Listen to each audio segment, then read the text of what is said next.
My husband Mark and I pulled up to the venue where my sister Lily's wedding was about to take place. The envelope with $10,000 was tucked safely in Mark's jacket pocket, our wedding gift to Lily. On top of that, we'd already covered about a third of the wedding expenses. It was a lot of money, but Mark's investment banking job and my position as a marketing director meant we could afford it. Plus, Lily was my only sister.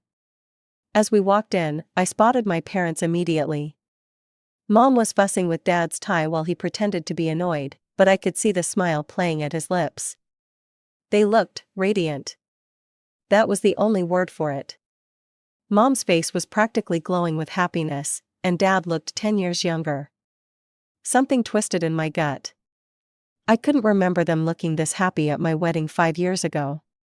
They'd been pleasant enough, sure, but not like this, not bursting with pride and joy. I quickly pushed the thought away. This wasn't the time to drag up old feelings. The ceremony went perfectly. Lily looked stunning in her dress, and her fiancé, now husband, Jake, couldn't take his eyes off her. I sat between my parents and Mark, trying to focus on the happiness of the day rather than the nagging feeling that my parents' reactions were somehow different than they had been at my wedding. After the ceremony came the reception. We ate, drank, danced, and then it was time for the speeches. First the best man, then the maid of honor, and finally my parents stood up together. Mom tapped her glass gently. "We want to thank everyone for coming today to celebrate our beloved daughter's wedding." There was something about the way she emphasized beloved that made me shift uncomfortably in my seat. Mark must have noticed because he placed his hand over mine. Dad continued, "Watching Lily grow into the beautiful woman she is today has been the greatest joy of our lives. She's always been special, always brought so much light into our home." I smiled and nodded, wondering if I was just being oversensitive. Of course they loved Lily. They loved both of us. Then Mom reached into her purse and pulled out some papers. "Jake, Lily, your father and I wanted to give you something to start your new life together. Something special." She held up the papers for everyone to see. "We're giving you our family home as a wedding present." The room erupted in gasps followed by thunderous applause. I froze. Beside me, Mark went rigid. I stared at my parents, then at Lily, waiting for someone to laugh and say it was a joke. But it wasn't. My parents were beaming proudly, and Lily didn't look surprised at all. She was crying happy tears, hugging Jake, who was staring at my parents with his mouth hanging open. The house, my parents' house. The house with the mortgage I'd been paying for the last 5 years because my parents couldn't afford it anymore after Dad's hours got cut and Mom's arthritis made it hard for her to work full-time. I managed to plaster a smile on my face, but inside I was screaming. Not once, not once. Had they mentioned giving the house to Lily? They hadn't even asked me, and I was the one paying for it. "Tessa, you okay?" Mark whispered. "Fine," I said through my teeth, still smiling as Lily and Jake made their way to the front to hug my parents. An hour later, I couldn't take it anymore. I found Mark by the bar. "Can we leave?" I asked quietly. He took one look at my face and nodded. "I'll get our coats." We made our excuses. Mark had an early meeting, we were so sorry, such a beautiful wedding, congratulations again, and left before anyone could protest too much. The second we got in the car, I burst into tears. "I can't believe they did that," I sobbed as Mark started the engine. "I've been paying that mortgage for 5 years. And they didn't even tell me they were planning this." "I know," Mark said grimly, "it's unbelievable." "And Lily knew, did you see her face?" "She wasn't surprised at all," I wiped at my eyes angrily. "This isn't about the money, I don't care about the money. But they could have talked to me first." As we drove home, memories kept flooding back, all the times my parents had shown clear favoritism toward Lily. Remember when I graduated college, and they gave me a card with $50, but when Lily graduated 2 years later, they bought her a car. That wasn't right, Mark agreed. Or my 21st birthday dinner that they skipped because Lily had a volleyball game? A game. Not even a championship or anything important. The more I talked, the more examples I remembered. Each time Lily got what she wanted while I got overlooked or forgotten. How my parents attended all of Lily's events but found excuses to miss mine. How they bragged about Lily's accomplishments but barely mentioned mine. By the time we got home, I was exhausted from crying and talking. "Where are your parents going to live now?" Mark asked as we got ready for bed. "If they're giving the house to Lily and Jake?" I shrugged, pulling on my pajamas. "I have no idea, that's not my problem anymore." I turned off the light and rolled over, trying to ignore the ache in my chest. For the next 3 weeks, I went to work, came home, and tried not to think about the wedding or the house or any of it. Then one evening, my phone rang. It was my mother. Against my better judgment, I answered. "Tessa, honey," Mom said, as if nothing had happened. "We're having a family dinner this weekend. Your sister and Jake are back from their honeymoon, and we'd love for you and Mark to join us." I wanted to say no, I wanted to hang up. But some part of me, probably the stupid, hopeful part, wondered if maybe they'd apologize. Maybe they'd explain. "Fine," I said flatly, "we'll be there." Saturday arrived too quickly. When we pulled up, I noticed Lily's car in the driveway along with my parents' old sedan. We walked up to the front door, and I hesitated before ringing the bell. It felt weird not using my key, but this wasn't my parents' house anymore. It was Lily and Jake's. Mom answered, all smiles. "Tessa, Mark, come in, come in." She hugged me like nothing had happened. Like she hadn't given away the house I'd been paying for without even talking to me about it. I hugged her back stiffly. Dad was in the living room with Jake, watching a game. He stood up when we entered, giving Mark a firm handshake and me a quick hug. "Where's Lily?" I asked, noticing her absence. "Oh, she's changing the curtains in the dining room," Mom said casually. "She's been redecorating all week." My blood boiled at that. 3 weeks, it had been 3 weeks since the wedding, and Lily was already changing things around like she'd owned the place for years. We walked through to the dining room, and there she was. My sister, standing on a stepladder, hanging new cream-colored curtains in place of Mom's old blue ones. "Dinner's ready," Mom announced, "everyone sit down." We took our seats, me between Mark and Dad, with Mom and Lily across from us and Jake at the end of the table. The food looked good, Mom's special pot roast with all the trimmings, but I had no appetite. The first 10 minutes were filled with Lily and Jake describing their honeymoon in Hawaii in excruciating detail. I picked at my food and nodded occasionally, while Mark asked appropriate questions to keep the conversation going. Finally, when Lily paused to take a breath, Mom cleared her throat. "So, we wanted to talk to you about something, Tessa," she said. "Well, as you know, we've given the house to Lily and Jake as their wedding present." "Yes, I noticed," I said flatly. Mom continued as if she hadn't heard the edge in my voice. "The thing is, they're a young couple starting their life together. They need their own space." I remained silent, waiting for her to get to the point. Dad shifted uncomfortably in his chair. "What your mother is trying to say," he said, "is that we can't live here with them. They need privacy." "I see," I said, still not sure where this was going. "So where are you planning to live?" Mom and Dad exchanged another look. I noticed Lily suddenly became very interested in her mashed potatoes. "Well," Mom said slowly, "we've been thinking about it, and we've decided we're going to move to your vacation home. It's the perfect size for us, and it's in a nice, quiet area." I set down my fork and knife carefully. The vacation home they were referring to was a small cottage I'd bought with my own money before I even met Mark. I'd saved for years to afford it, working overtime and weekends. It was my special place, somewhere I could go to escape the city. And occasionally, I let my parents use it when they wanted a weekend away. "Let me get this straight," I said, keeping my voice level.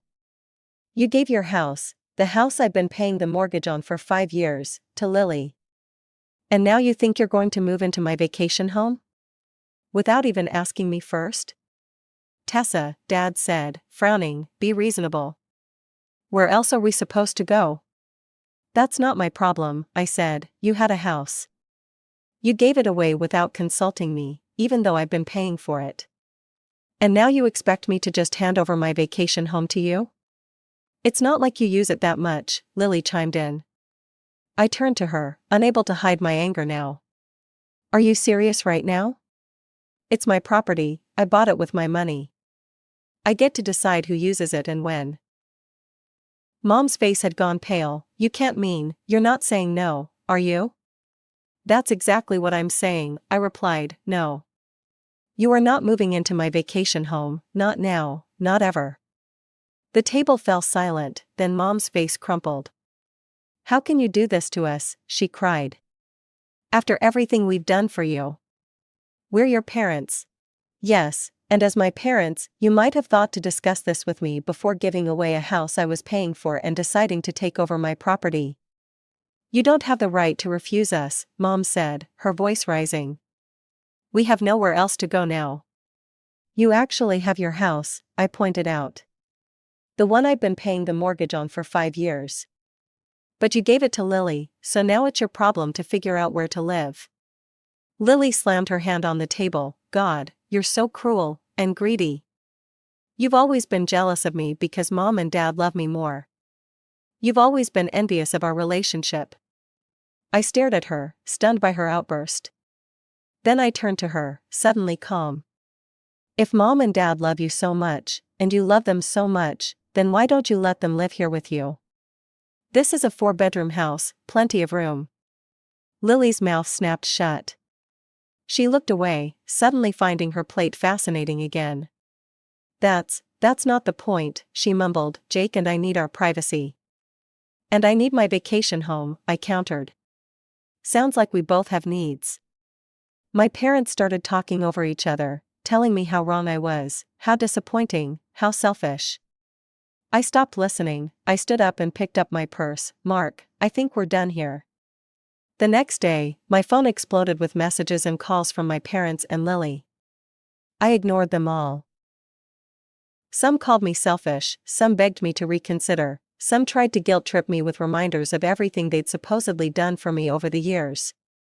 I showed some of the messages to Mark, who shook his head in disbelief. I think I need to block them for a while, I can't keep reading these. Do what you need to do, Mark said, kissing the top of my head. Take care of yourself first. So I did. I blocked their numbers and social media accounts, at least temporarily. I needed space to think, to process everything that had happened. 2 weeks passed in blissful silence. No calls, no texts, no family drama. Mark and I fell back into our normal routine, work, home, occasional dinners with friends who didn't try to steal my property. It was nice. I was at my desk reviewing a marketing campaign when my phone buzzed with an alert. I glanced down and felt my stomach drop. It was a notification from the security system at my vacation home. Motion detected, front door opened. I quickly checked the app. Someone had used a key to unlock the front door but hadn't disabled the alarm system. The security company would be calling me any second to verify if this was authorized entry. Sure enough, my phone rang almost immediately. Ms. Wilson, this is Safeguard Security. We've detected entry at your property on Pine Ridge Road. Is this authorized? No, I said firmly, I'm not there, and no one has permission to be there. Please send the police immediately. An hour later, my phone rang. It was an officer from the local police department. Ms. Wilson, this is Officer Reyes. We're at your property on Pine Ridge Road. We have 2 individuals here who claim to be your parents. They have keys to the property but admitted they don't have permission to be here. I closed my eyes, confirming my suspicions. Yes, they are my parents, but they absolutely do not have permission to be in my house. I understand. How would you like us to proceed? We can remove them from the property, but since they used a key rather than forced entry, it's a bit of a gray area for charges. I'll come up there, I decided. My husband and I can drive up now, we're about an hour away. The drive was tense. I alternated between anger and disbelief. How could they do this? After I explicitly told them no, they tried to move in anyway? Who does that? When we pulled up to my vacation home, there was a police cruiser in the driveway.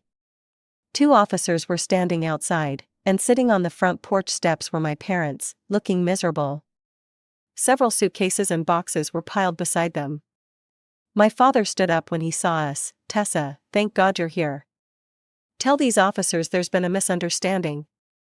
I got out of the car and approached the officers, ignoring my parents for the moment. "Thank you for responding so quickly. These are indeed my parents, but they do not have permission to be here." One of the officers nodded. "Ma'am, do you want to press charges for trespassing?" My mother gasped. "Tessa, you wouldn't." I turned to look at her. "You broke into my house after I specifically told you no. What did you think would happen?" "We didn't break in," my father protested. "We used the key you gave us." "This is all your fault," my mother suddenly shouted, standing up. "If you had just let us stay here like we planned, none of this would have happened. We wouldn't be standing here being treated like criminals." I stared at her, shocked by the outburst. "My fault? You gave away a house I was paying the mortgage on without consulting me, then tried to take over my property without permission, and somehow this is my fault." "You're so arrogant," Mom continued, ignoring my point, "so irresponsible. We raised you better than this. We gave you everything."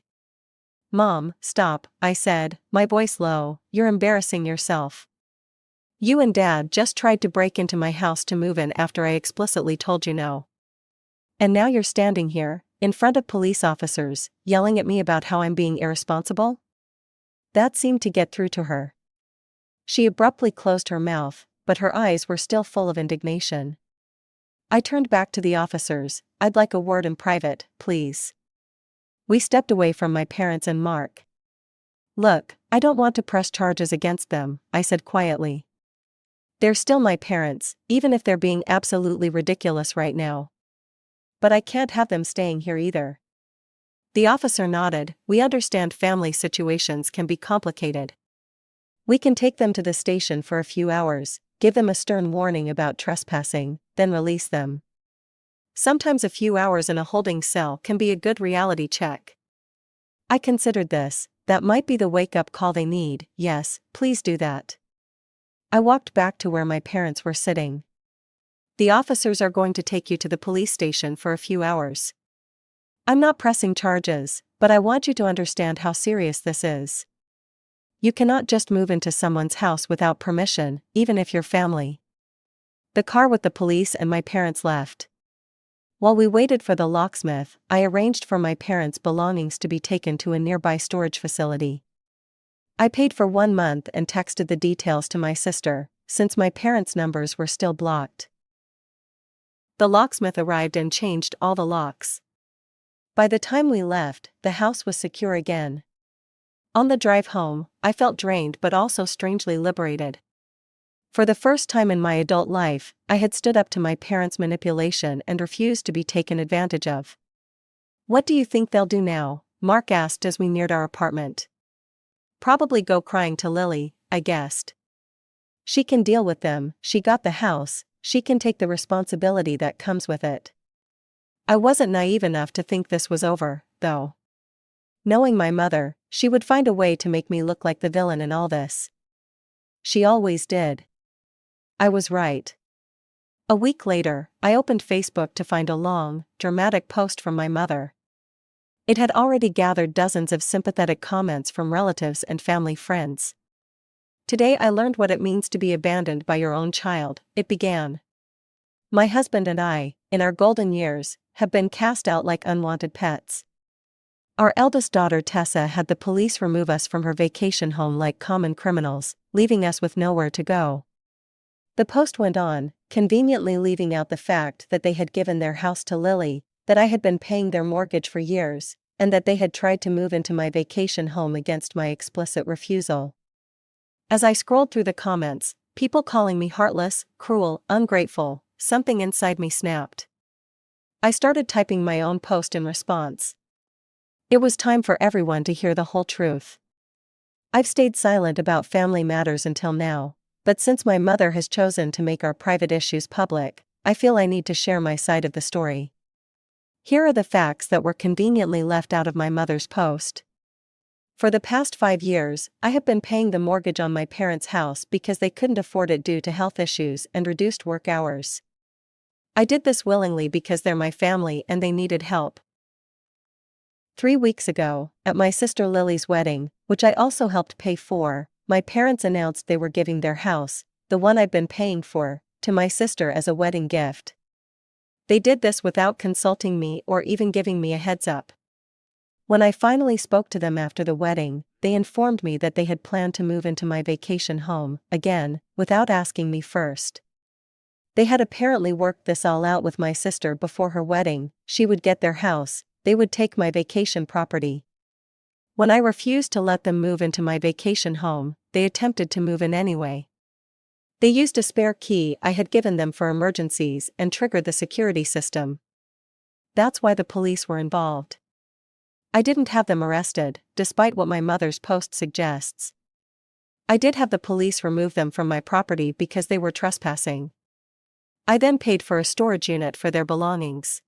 If my parents need a place to stay, perhaps they should ask my sister, who now owns a 4-bedroom house thanks to them, and me, since I paid for it.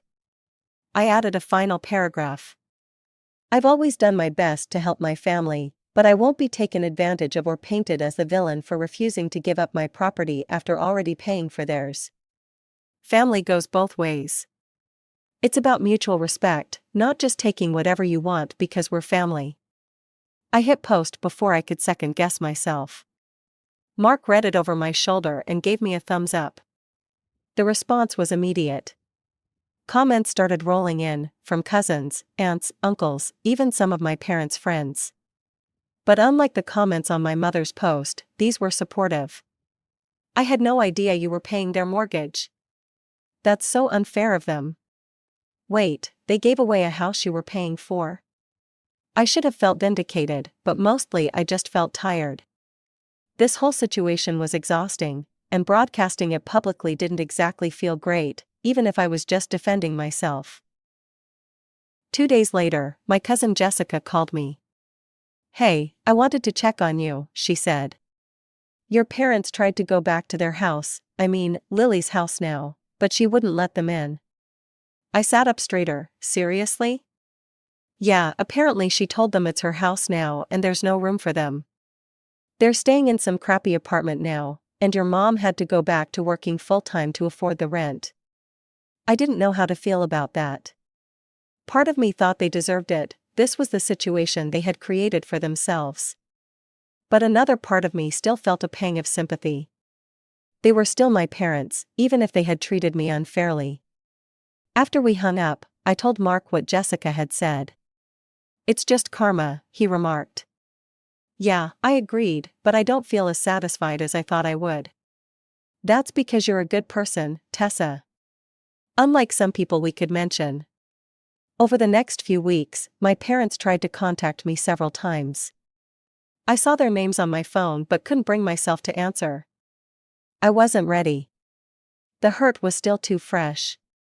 One night, as Mark and I were getting ready for bed, he asked me, "Do you think you'll ever forgive them?"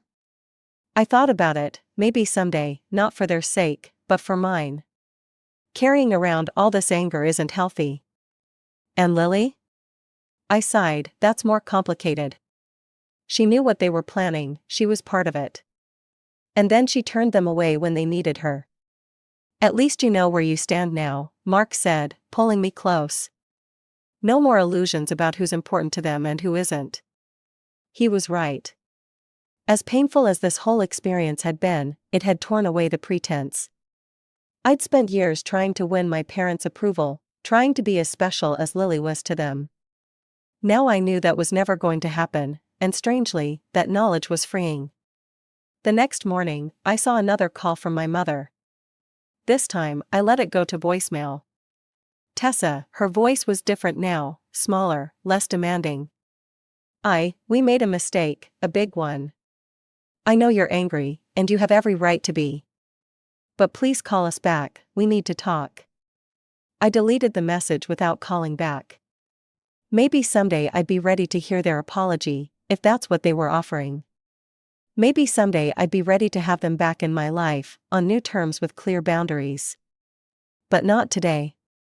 Today, I was still learning how to put myself first, something I should have done a long time ago. As for my vacation home, I decided to list it for rent. The extra income would be nice, and I liked the idea of the place being used and enjoyed rather than sitting empty as a reminder of everything that had happened.